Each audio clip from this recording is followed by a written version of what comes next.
Hello तो मेरे प्यारे बच्चों, आप सब कैसे हैं? आई होप कि आप सभी अच्छे होंगे। स्वागत है आप सभी का रोहित स्टडी पॉइंट चैनल में। तो बच्चों, आज हम 9th के चैप्टर नंबर 1 जीवन की मौलिक इकाई का टॉप 20 क्वेश्चन लेके आए हैं। तो आप सभी बच्चे कॉपी और कलम के साथ तैयार हो जाएं और हर एक प्रश्न का आंसर आप दें और हम भी देंगे। आप मिलाओगे कितना नंबर आया, फिर कमेंट बॉक्स में अपना नंबर भी लिख के सेंड करोगे। तो चलिए बच्चों, शुरू करते हैं आज का पहला क्वेश्चन जो आपके सामने दिया गया है। प्रश्न पहला है कि सर्वप्रथम कोशिका का खोज किसने किया था बच्चों? हाँ, सबसे पहले कोशिका का खोज किसने किया था?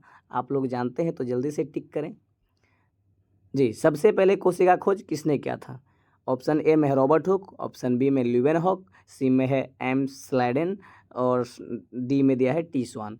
तो बच्चों, सर्वप्रथम कोशिका का खोज किसने किया था? तो इसका सही आंसर हो जाएगा बच्चों रॉबर्ट हुक साहब। क्या हो जाएगा बच्चों? रॉबर्ट हुक साहब ने कोशिका का खोज सबसे पहले किया था। जी हाँ, चलते हैं प्रश्न नंबर दूसरा। प्रश्न दूसरा में दिया गया है कोशिका का खोज कब हुआ था? जी, रॉबर्ट हुक साहब ने जो कोशिका का खोज किया था तो कब किया था? ऑप्शन ए में है 1665, ऑप्शन बी में है 1674, ऑप्शन सी में है 1855, ऑप्शन डी में 1940। तो आप जानते हैं तो इसका सही जवाब दे बच्चों। कोशिका का खोज कब हुआ था बच्चों? तो इसका सही आंसर हो जाएगा ऑप्शन ए 1665। जी, इसका करेक्ट आंसर क्या आ जाएगा? 1665। तो इसका सही आंसर 1665। चलते हैं अगला प्रश्न, प्रश्न नंबर 3। प्रश्न नंबर 3 में कहा गया है सेल यानी कोशिका शब्द की उत्पत्ति से संबंधित वैज्ञानिक का नाम। जी हाँ, कोशिका से संबंधित वैज्ञानिक का नाम कौन है? किन्होंने कोशिका का नामांकन किया, कोशिका का खोज किया बच्चों? हाँ, किसने कोशिका का खोज किया? तो कोशिका का खोज किसने किया था? ऑप्शन ए में दिया है एम स्लाइडेन तथा टी स्वान, दूसरा ऑप्शन में दिया है वाटसन तथा क्रिक, तीसरा में दिया है नॉल और रस्का, चौथा में दे रखा है रॉबर्ट हुक। तो कोशिका शब्द का उत्पत्ति से संबंधित वैज्ञानिक, इसका सही आंसर क्या होगा बच्चों? तो इसका सही आंसर ऑप्शन नंबर डी और रॉबर्ट हुक हो जाएगा। जी हाँ, रॉबर्ट हुक साहब कोशिका शब्द का खोज कब किया था बच्चों? 1665 ईस्वी में किया था। कहाँ बच्चों? मधुमक्खी के छत्ते में। जी, मधुमक्खी के छत्ते का आकार कैसा था? षटकोणीय आकार का था बच्चों। कैसा आकार था? षटकोणीय आकार का था। जी, मृत था। कोशिका कैसा था बच्चों? मृत कोशिका था। चलते हैं अगला प्रश्न, प्रश्न नंबर 3 देखेंगे बच्चों, सॉरी प्रश्न नंबर 4। प्रश्न 4 में देखिए क्या कहा गया है। प्रश्न 4 में कहा गया है कोशिका सिद्धांत का प्रतिपादन किसने किया था? जी, कोशिका सिद्धांत का प्रतिपादन किसने किया था? अगर आप जानते हैं तो 4 ऑप्शन में ढूंढिए कौन सा कोशिका सिद्धांत का प्रतिपादन किस वैज्ञानिक ने किया था। ऑप्शन ए में है रॉबर्ट हुक साहब, ऑप्शन बी में है ल्यूवेनहॉक, सी में है जॉनसन और डी में है स्लाइडन और स्वान। तो कोशिका सिद्धांत का प्रतिपादन किसने किया था बच्चों? तो इसका सही आंसर हो जाएगा स्लाइडन स्वान। जी हाँ, कोशिका सिद्धांत का प्रतिपादन किसने किया था? स्लाइडन और स्वान ने। चलेंगे बच्चों अगला प्रश्न, प्रश्न नंबर 5 देखेंगे। प्रश्न 5 में कहा गया है जीव द्रव की सर्वप्रथम खोज किसने किया था? जी, बोल रहा है जीव द्रव का सर्वप्रथम खोज किसने किया था? कोशिका के अंदर में जीव द्रव का खोज सबसे पहले किसने किया था? वैज्ञानिक का नाम बताना है। जी, कोशिका के अंदर में जीव द्रव का खोज किस वैज्ञानिक ने किया था? पुरकिंजी ने किया था, रॉबर्ट ब्राउन ने किया था, सी में रॉबर्ट हुक ने किया था और डी में विरचॉ ने किया था। तो इसका सही आंसर क्या होगा बच्चों? आप लोग जानते हैं तो जल्दी से टिक करें। तो जीव द्रव का सर्वप्रथम खोज बच्चों पुरकिंजे साहब ने किया था। किसने किया था? पुरकिंजे साहब ने किया था। जी हाँ, अगला प्रश्न चलेंगे बच्चों, प्रश्न नंबर 6। प्रश्न 6 देखते हैं। प्रश्न 6 में कहा गया है मानव शरीर की सबसे बड़ी कोशिका। जी, बहुत ही अच्छा प्रश्न है बच्चों। मानव शरीर की सबसे बड़ी कोशिका पूछा जा रहा है, ध्यान दीजिएगा। कोशिका पूछा है बच्चों। एक होता है त्वचा, एक कोशिका होता है, एक त्वचा होता है और एक अंग होता है। तो कन्फ्यूज नहीं कीजिएगा बच्चों। यहाँ पे पूछा गया मानव शरीर का सबसे बड़ा कोशिका कौन होता है? ऑप्शन ए में दिया तंत्रिका तंत्र कोशिका, ऑप्शन बी में गुर्दा यानी किडनी, ऑप्शन सी में यकृत, ऑप्शन डी में पेशी। तो बच्चों जानते हैं तो आप सही से टिक करें, जल्दी करें। तो मानव शरीर का सबसे बड़ा कोशिका क्या हो जाएगा बच्चों? तो तंत्रिका तंत्र कोशिका। जी हाँ, मानव शरीर की सबसे बड़ी कोशिका क्या हो जाएगा बच्चों? तंत्रिका तंत्र कोशिका। जी, चलते हैं बच्चों अगला प्रश्न, प्रश्न 7 देखते हैं। प्रश्न 7 में क्या कहा गया है। प्रश्न 7 में कहा गया है जीव शरीर की रचनात्मक एवं कार्यात्मक इकाई को क्या कहते हैं? हाँ, जीव शरीर की रचनात्मक एवं कार्यात्मक इकाई क्या है बच्चों? या जीवों की शरीर की रचनात्मक और कार्यात्मक इकाई को क्या कहते हैं? तो इसका सही आंसर अगर आप जानते हैं तो जल्दी से टिक करें। ऑप्शन ए में दिया है कोशिका, ऑप्शन बी में उत्तक, ऑप्शन सी में जीवद्रव, ऑप्शन डी में माइटोकॉन्ड्रिया। जी हाँ, तो बच्चों जीव शरीर की रचनात्मक और कार्यात्मक इकाई को क्या कहते हैं? तो इसका सही आंसर हो जाएगा बच्चों ऑप्शन ए कोशिका कहते हैं। क्या कहते हैं? कोशिका सेल। जी, चलते हैं बच्चों प्रश्न नंबर 8। अगला प्रश्न 8 देखते हैं। प्रश्न 8 में कहा गया है सबसे छोटा एक कोशिका जीव कौन सा है? बहुत ही अच्छा प्रश्न है बच्चों। हाँ, अगर आप जानते हैं तो जल्दी से टिक करें। सबसे छोटा एक कोशिका जीव कौन सा है? तो आप देख सकते हैं ऑप्शन ए में दिया है ईस्ट, ऑप्शन बी में जीवाणु, ऑप्शन सी में अमीबा, ऑप्शन डी में माइकोप्लाज्मा। तो इसका सही आंसर क्या होगा बच्चों? तो इसका सबसे छोटा एक कोशिका जीव कौन सा होता है? तो इसका सही आंसर हो जाएगा ऑप्शन डी माइकोप्लाज्मा। जी, इसका करेक्ट आंसर माइकोप्लाज्मा हो जाएगा। सबसे छोटी कोशिका माइकोप्लाज्मा कहलाता है। चलते हैं बच्चों अगला प्रश्न, प्रश्न नंबर 9। प्रश्न नंबर 9 में देखें क्या कहा गया है? आत्महत्या का थैली कहलाता है। बहुत ही वीवीआई प्रश्न है बच्चों कि आत्महत्या का थैली कहलाता है या फिर आत्महत्या का थैली किसे कहते हैं, या विध्वंसकारी दांस्ता किसे कहते हैं, या पाचक थैली किसे कहते हैं? सब एक ही नाम है बच्चों। तो इसका सही आंसर क्या होगा बच्चों? ऑप्शन ए में दिया है लवक, ऑप्शन बी में लाइसोसोम, ऑप्शन सी में रिक्तिका, ऑप्शन डी में केंद्रक। आप जानते हैं तो सबसे पहले इसको टिक करें बच्चों। तो बच्चों आत्महत्या का थैली किसे कहते हैं?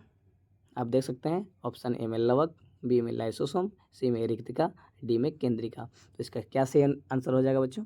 तो आत्महत्या का थैली कहते हैं हम लाइसोसोम को कहते हैं। जी हाँ, किसको कहते हैं? लाइसोसोम। इसका करेक्ट आंसर क्या होगा बच्चों?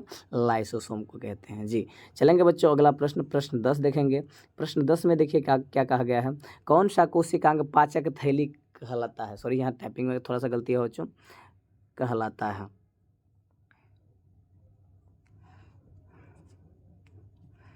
कहलाता है। जी, कौन सा कोशिकांग पाचक थैली कहलाता है बच्चों? तो इनमें से आप देख सकते हैं ऑप्शन ए में दिया है लवक, ऑप्शन बी में केंद्रिका, ऑप्शन सी में लाइसोसोम, ऑप्शन डी में रिक्तिका। अभी अभी हमने आपको तुरंत बताया कि किस थैली को पाचक थैली कहते हैं, विध्वंसकारी दास्ता भी कहते हैं और आत्महत्या का थैली भी कहते हैं। तो इसका सही आंसर क्या जाएगा बच्चों? तो इसका सही आंसर हो जाएगा ऑप्शन सी लाइसोसोम। जी, इसका करेक्ट आंसर लाइसोसोम। लाइसोसोम को हम पाचक थैली के नाम से भी जानते हैं और विध्वंसकारी दास्ता भी कहते हैं। जी हाँ, अब चलते हैं बच्चों अगला प्रश्न, प्रश्न नंबर 11। देख सकते हैं आप प्रश्न 11 में क्या कहा गया है? प्रश्न 11 में कहा गया है पादप कोशिका का रसोई घर किन्हें कहा जाता है? बहुत ही अच्छा प्रश्न है बच्चों, आप जानते हैं तो जल्दी से टिक करें। पादप कोशिका का रसोई घर किसे कहते हैं? रसोई घर जहाँ पे भोजन तैयार होता है। तो पादप में किस स्थान पर भोजन तैयार होता है? तो बच्चों आप देख सकते हैं ऑप्शन ए में है लाइसोसोम, बी में है राइबोसोम, सी में हरित लवक, डी में है वर्णी लवक। जी हाँ, तो पादप कोशिकाओं का रसोई घर यानी पादप कोशिकाओं का रसोई घर किसे कहा जाता है बच्चों? इसका सही आंसर हो जाएगा ऑप्शन नंबर सी हरित लवक। जी हाँ, इसका correct answer option number C हो जाएगा बच्चों। जी, पादप कोशिकाओं का रसोई घर किसे कहते हैं? हरित लवक। अगर ऑप्शन में हरित लवक ना रहे बच्चों तो इसको हम कहेंगे क्लोरोफिल यानी कि पर्णहरित। जी, पर्णहरित। जी, पर्णहरित होगा इसका। अगर कभी कभी हरित लवक ऑप्शन में ना रहे बच्चों तो पर्णहरित, क्योंकि पर्णहरित हरित लवक के ही अंतर्गत आता है। जी, तो पादप कोशिकाओं का रसोई घर किसे कहा जाता है? पर्णहरित या फिर हरित लवक को कहते हैं। चलते हैं बच्चों अगला प्रश्न, प्रश्न नंबर 12 देखते हैं। प्रश्न 12 में कहा गया है पादप कोशिका का सबसे बाहरी आवरण को क्या कहते हैं? जी, पादप कोशिका का सबसे बाहरी घेरे को क्या कहते हैं? तो आप देख सकते हैं ऑप्शन ए में दिया है केंद्रक झिल्ली, ऑप्शन बी में कोशिका झिल्ली, सी में प्लाज्मा झिल्ली, डी में कोशिका भित्ति। तो इसका सही आंसर क्या आ जाएगा? जल्दी से टिक करें बच्चों। तो क्वेश्चन कहा गया पादप कोशिकाओं का सबसे बाहरी आवरण को क्या कहते हैं बच्चों? तो पादप कोशिकाओं का सबसे बाहरी आवरण को कहते हैं कोशिका भित्ति। जी, इसका करेक्ट आंसर क्या हो जाएगा बच्चों? कोशिका भित्ति। तो एक प्रश्न उठता है पादप की कोशिका भित्ति किसका बना होता है? वो तो सेल्यूलोज का बना होता है। पादप की कोशिका भित्ति किसकी बनी होती है? तो सेल्यूलोज की बनी होती है, सेल्यूलोज की बनी होती है। जी, चलते हैं अगला प्रश्न, प्रश्न नंबर 13 देखते हैं बच्चों क्या कहा गया है। प्रश्न 13 में कहा गया है तारक केंद्रक का कार्य है। जी, तारक केंद्रक का क्या कार्य है बच्चों? तो ऑप्शन देख सकते हैं आप, ऑप्शन ए में दे रखा है डीएनए का संश्लेषण करना, तुर्क निर्माण करना, श्वसन करना, जनन करना। आप जानते हैं तो सही से टिक करें, सही आंसर टिक करें जल्दी से। तो प्रश्न 13 का आंसर तारक केंद्र का कार्य होता है बच्चों तुर्क निर्माण करना। जी, देख सकते हैं ऑप्शन बी इसका करेक्ट आंसर है। चलते हैं अब अगला प्रश्न। प्रश्न नंबर 14 देखिए क्या कहा गया है। प्रश्न 14 में कहा गया है केंद्रक में पाए जाते हैं। तो बच्चों केंद्रक में क्या पाए जाते हैं, जल्दी से आप जानते हैं तो टिक करें बच्चों। केंद्रक में क्या पाए जाते हैं आप देख सकते हैं। ऑप्शन ए में दिया है क्रोमोसोम, ऑप्शन बी में लाइसोसोम, ऑप्शन सी में राइबोसोम, ऑप्शन डी में इनमें से कोई नहीं। जो भी आपको आंसर लगता है जल्दी से टिक करें या फिर इसको कॉपी में नोट करें। तो बच्चों केंद्रक पाए जाते हैं, केंद्रक किस में पाए जाते हैं बच्चों, तो ये केंद्रक पाए जाते हैं क्रोमोसोम में। किस में पाए जाते हैं बच्चों, क्रोमोसोम में। इसका करेक्ट आंसर क्या आ जाएगा बच्चों, क्रोमोसोम। चलते हैं अगले ही प्रश्न में। प्रश्न 15 में देखिए बच्चों क्या कहा गया है, इनमें से कौन प्रोटीन का निर्माण केंद्र है, यानी प्रोटीन का जो निर्माण करता है। इनमें 4 ऑप्शन में कौन एक ऐसा है जो बच्चों जो प्रोटीन का निर्माण करता है। तो देख सकते हैं आप ऑप्शन ए में माइटोकॉन्ड्रिया, बी में क्लोरोप्लास्ट, सी में राइबोसोम और डी में लाइसोसोम। जी हाँ, तो प्रोटीन का निर्माण यानी प्रोटीन का संश्लेषण कौन करता है बच्चों, तो प्रोटीन का संश्लेषण करता है इनमें से इनका सही आंसर हो जाएगा बच्चों ऑप्शन नंबर सी राइबोसोम। जी, इसका करेक्ट आंसर क्या होगा, राइबोसोम। प्रोटीन का संश्लेषण जो करता है बच्चों, प्रोटीन का जो निर्माण करता है वो राइबोसोम करता है। जी, चलते हैं अगला प्रश्न। प्रश्न नंबर 16 देख सकते हैं। प्रश्न नंबर 16 आपके सामने है, देखिए क्या कह रहा है। प्रश्न 16 में कहा गया पादप कोशिका का कौन सा भाग निर्जीव होता है। निर्जीव बोले तो बच्चों जिसमें जीव ना हो यानी कि मरा हुआ। तो पादप कोशिका का कौन सा भाग ज़्यादातर जो है ना बच्चों निर्जीव अवस्था में पाया जाता है। इसका सही आंसर क्या होगा, जल्दी से टिक करें बच्चों। ऑप्शन ए में दिया है कोशिका भित्ति, बी में है प्लाज्मा झिल्ली, सी में केंद्रक झिल्ली, डी में कोशिका झिल्ली। जी हाँ, आपको बताना है कि पादप कोशिका ये सभी पादप कोशिकाओं का भाग है, लेकिन इनमें से कौन ऐसा भाग है जो निर्जीव, अक्सर निर्जीव होता है, ज़्यादातर भाग निर्जीव होता है। तो बच्चों इसका सही आंसर हो जाएगा बच्चों ऑप्शन नंबर ए कोशिका भित्ति। जी, इसका करेक्ट आंसर क्या हो जाएगा बच्चों, पादप की कोशिका भित्ति है ना ज़्यादातर निर्जीव पाया जाता है। जी हाँ, चलते हैं अगले प्रश्न। प्रश्न 17 में देख सकते हैं आप क्या कहा गया है। प्रश्न 17 में कहा गया है तारक काय पाया जाता है। तो तारक काय किस में पाया जाता है, केंद्रक में, कोशिका द्रव में। आप देख सकते हैं ऑप्शन ए में केंद्रक, ऑप्शन बी में कोशिका द्रव, ऑप्शन सी में गुणसूत्र, ऑप्शन डी में केंद्रिका। आप जानते हैं इसका सही जवाब जल्दी से दे बच्चों, टिक करें जल्दी से। कोशिका द्रव। जी हाँ, तारक काय पाया जाता है बच्चों किसमें, कोशिका द्रव में। कोशिका द्रव में क्या पाया जाता है बच्चों, तारक काय। तो इसका सही आंसर हो जाएगा बच्चों ऑप्शन नंबर बी कोशिका द्रव। जी, कोशिका द्रव में तारक काय पाया जाता है। चलते हैं प्रश्न अगला बच्चों। अगला प्रश्न 18। प्रश्न 18 में कहा गया है वर्णात्मक पारगम्य झिल्ली किसे कहते हैं। जी, वर्णात्मक पारगम्य झिल्ली किसे कहते हैं बच्चों।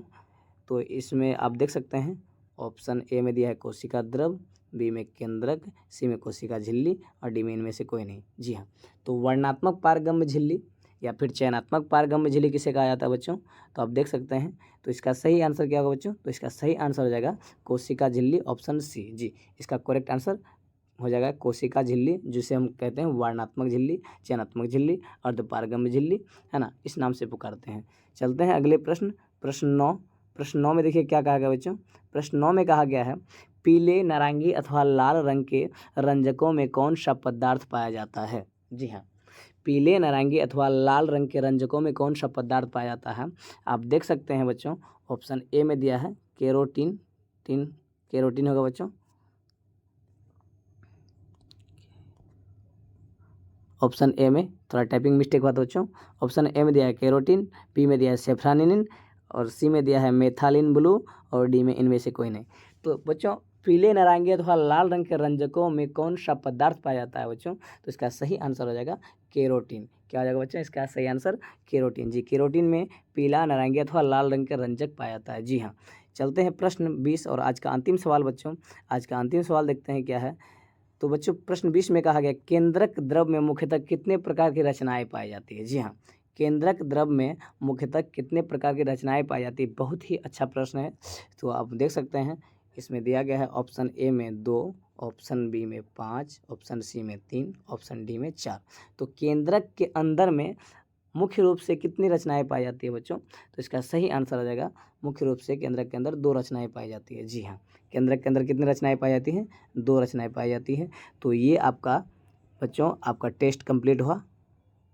टॉप 20 क्वेश्चंस हमने कराया आपको। अब आप जो है बच्चों जितना भी नंबर आया सही करके आप कमेंट बॉक्स में अपना नाम और अपना नंबर दोनों ही बच्चों, हाँ, अपना नाम और अपना नंबर दोनों ही शेयर करें बच्चों। और फिर हम मिलेंगे अगले चैप्टर में नेक्स्ट डे। आज के लिए यहीं तक। इस चैनल को ज़्यादा से ज़्यादा शेयर करें बच्चों, सब्सक्राइब करें और अपने दोस्तों के पास भी ये पहुंचाएं और उन्हें भी इस प्रकार के क्वेश्चन को देखने का मौका दें। तो आज के लिए यहीं तक, फिर मिलेंगे अगले टेस्ट में। धन्यवाद।